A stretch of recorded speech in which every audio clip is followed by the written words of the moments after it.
এখন সমস্ত পৃথিবীর মহাকাশ গবেষণা সংস্থার মধ্যে চর্চার বিষয় হয়ে রয়েছে মঙ্গল গ্রহকে নিয়ে।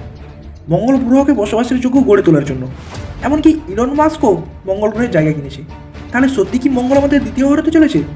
আবার এটাও শোনা যায় মঙ্গল গ্রহে প্রায় কয়েক কোটি বছর আগে সেখানে মানুষের বসবাস ছিল। এই ধরনেরই একটা খবর আমাদের মধ্যে উঠে এসেছিল। ये है रूस का रहने वाला बोरिस का किप्रियानोविच। 20 साल के बोरिस्का का दावा है कि वो पुनर्जन्म लेकर मंगल ग्रह से धरती पर आया है ताकि इसे बचा सके। बोरिस्का की माने तो वो मंगल ग्रह का रहने वाला एक पायलट था। जब धरती की यात्रा के दौरान उसकी मौत हुई तो उसने इंसान के रूप में फिर से जन्म लिया। बोरिस्का का दावा है कि हजारों साल पहले न्यूक्लियर डिजास्टर में मंगल पर जीवन खत्म हो गया था, लेकिन अभी भी वहाँ पर कुछ लोग जिंदा हैं और सांस लेने के लिए कार्बन डाइऑक्साइड का इस्तेमाल करते हैं। युवक का दावा है कि मंगल में रहने वाले कई लोग अमर हैं और 35 साल की उम्र के बाद उनके वृद्ध होने की रफ्तार बंद हो जाती है, यानी वे बूढ़े नहीं होते हैं। তো ভাই, এই খবর সম্বন্ধে তোমাদের কি মনে হয় অবশ্যই কমেন্ট সেকশনে জানাবে। সত্যি কি মঙ্গল গ্রহে এখনো প্রাণের অস্তিত্ব আছে, নাকি এটি একটি সাজানো ভিডিও?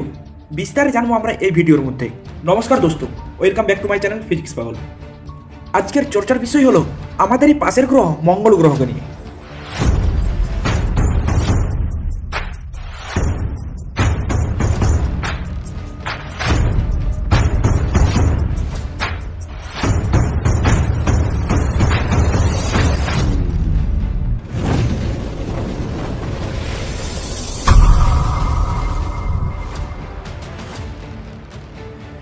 আমরা বসবাসের জন্য পৃথিবী ছাড়া যদি অন্য গ্রহকে বেছে নেই, সেটি হবে মঙ্গল গ্রহ।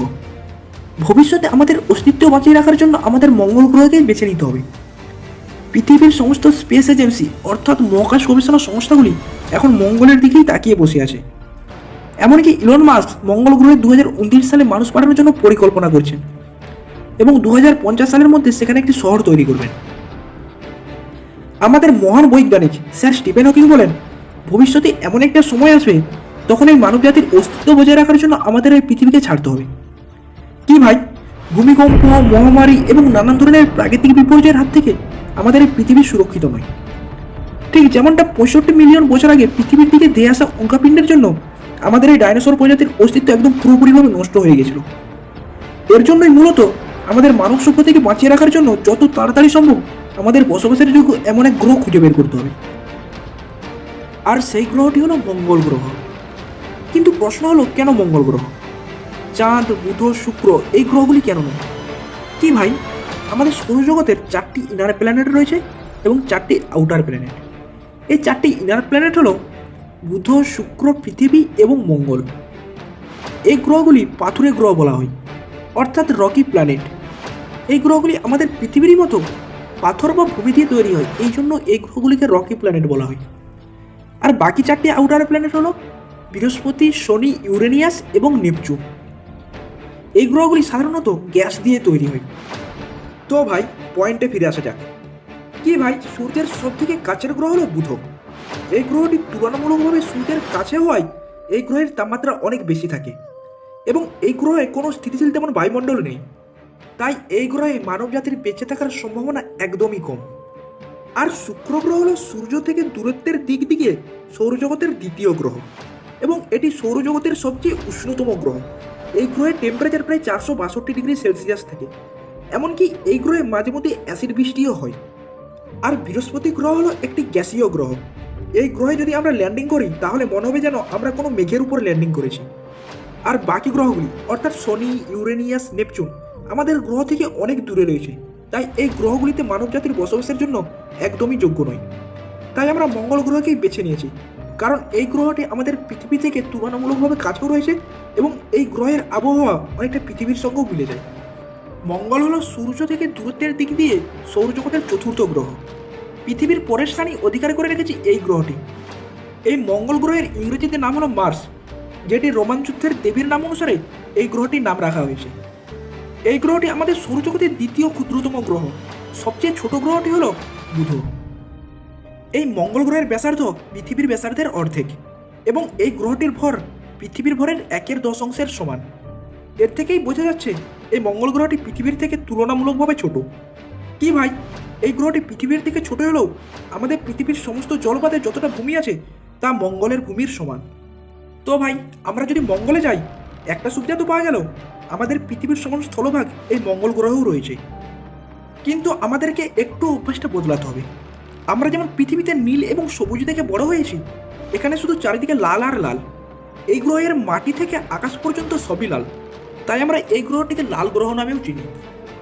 কারণ এই গ্রহের মাটিতে প্রচুর পরিমাণে আয়রন অক্সাইড রয়েছে, অর্থাৎ ঠিক যেমন লোহাতে মরচে পড়ে যায়, এই ধরনের লাল রং এই মঙ্গল গ্রহের মাটিতে বিদ্যমান রয়েছে। কি ভাই, এই মঙ্গল গ্রহ বুধের থেকে বড় হলেও এখানে বুধের ঘনত্ব বেশি এই মঙ্গল গ্রহের থেকে। এর ফলে বুধ এবং পৃথিবীর অভিকর্ষীয় শক্তি মঙ্গলের থেকে প্রায় 3 গুণ বেশি। কারো যদি লাফানোর প্রচুর শখ থাকে তাহলে সে মঙ্গল গ্রহে যেতে পারে, অর্থাৎ পৃথিবীতে যে 4 ফুট লাফাবে মঙ্গলে গিয়ে সে 12 ফুট পর্যন্ত লাফাতে পারবে। রিসার্চ করে জানা গেছে যে মঙ্গলের কোনো নিজস্ব ম্যাগনেটিক ফিল্ড নেই। কি ভাই, এই ইন্টারনাল ম্যাগনেটিক ফিল্ড সূর্য থেকে আসা নানান ধরনের ক্ষতিকর রশ্মিকে আসতে বাধা দেয়। যেমন পৃথিবীর নিজস্ব ম্যাগনেটিক ফিল্ড আছে, তাই সূর্য থেকে আসা ক্ষতিকর রশ্মি আমাদের পৃথিবীতে প্রবেশ করতে পারে না। এই ইন্টারনাল ম্যাগনেটিক ফিল্ডের জন্যই আমরা বেঁচে আছি, নইলে সূর্যের ক্ষতিকর রশ্মি আমাদের স্কিনের মধ্যে পড়লে আমাদের স্কিন ক্যান্সার এবং নানা ধরনের স্কিনের সমস্যা দেখা দিতে পারে। এই মঙ্গল গ্রহের আবহাওয়া বেশ ঠান্ডা। এই গ্রহের বিষুবরেখার তাপমাত্রা 20 ডিগ্রি সেন্টিগ্রেড হলেও মেরু অঞ্চলের তাপমাত্রা থাকে -140 ডিগ্রি সেন্টিগ্রেড। এই গ্রহের কার্বন ডাইঅক্সাইডের পরিমাণ থাকে প্রায় 96%, নাইট্রোজেন থাকে 1.89% এবং অক্সিজেন 0.14%। যেখানে পৃথিবীতে নাইট্রোজেনের পরিমাণ 78%, অক্সিজেন 21% এবং কার্বন ডাইঅক্সাইডের পরিমাণ 0.04%। তাহলে পৃথিবী থেকে মঙ্গলে যেতে হলে সঙ্গে করে অক্সিজেন সিলিন্ডারও চাই, অথবা সেখানে কৃত্রিমভাবে অক্সিজেন তৈরি করতে হবে। কি ভাই, এখানে বায়ুমণ্ডলীয় চাপ এতটাই কম যে এখানে জল তরলভাবে থাকতে পারে না। তবে এখানে বরফ রয়েছে। এখানে 2 মেরুতে সম্পূর্ণ বরফ দিয়ে ঢাকা। মঙ্গলের দক্ষিণ মেরুতে এত বরফ আছে যে ওই বরফগুলিকে যদি গলিয়ে দেওয়া হয় তবে এই পুরো গ্রহটি একদম জলে ডুবে যাবে। রিসার্চ করে জানা গেছে যে মঙ্গলের অভ্যন্তরে প্রচুর পরিমাণে জল আছে। কখনো যদি আগ্নেয় বিস্ফোরণ হয় তাহলে এই জল বাইরে বের হতে পারে।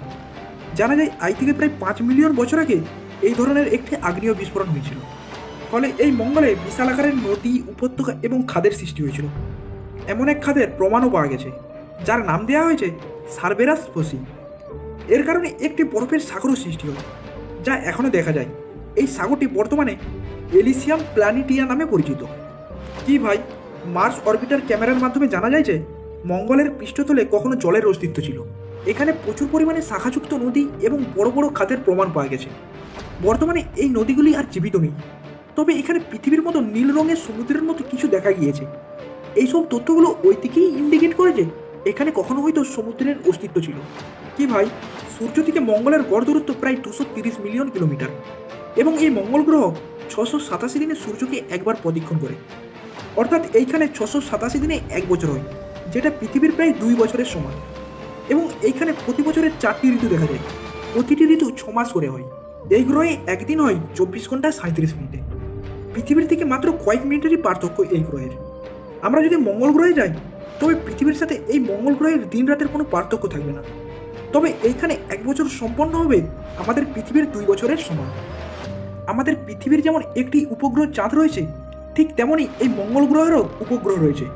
তবে এই মঙ্গল গ্রহের 2টি উপগ্রহ রয়েছে, একটি হলো ফোবস এবং অপরটি হলো ডিমোস। এদের বেশ প্রায় 22 কিলোমিটার করে এবং এই উপগ্রহ দুটি মঙ্গলের নিকটবর্তী কক্ষপথে আবর্তন করতে থাকে। বর্তমান গবেষণায় জানা গেছে যে এই গ্রহের প্রাণের বিকাশ এই মঙ্গল গ্রহের পৃষ্ঠতলের জলের উপর নির্ভর করছে। বর্তমানে সূর্যের বাসযোগ্য অঞ্চলের ভিতরে পৃথিবী অবস্থান করছে, কিন্তু মঙ্গল গ্রহ এই অঞ্চল থেকে মাত্র অর্ধেক জ্যোতির্বৈজ্ঞানিক একক দূরে অবস্থিত। এ কারণে এর পৃষ্ঠতলে সব জল জমে যায়। এরকম ধারণা পূর্ব থেকে থাকলেও 28 সেপ্টেম্বর 2015-তে নাসা তাদের ওয়েবসাইটে ঘোষণা দেয় যে মঙ্গলে তরল জলের প্রবাহের অস্তিত্ব পাওয়া গেছে। তো ভাই, আজ এখানেই শেষ করছি। ভিডিওটা যদি ভালো লাগে ভিডিওটাকে লাইক করবে এবং চ্যানেলটিকে সাবস্ক্রাইব করতে ভুলবেন না।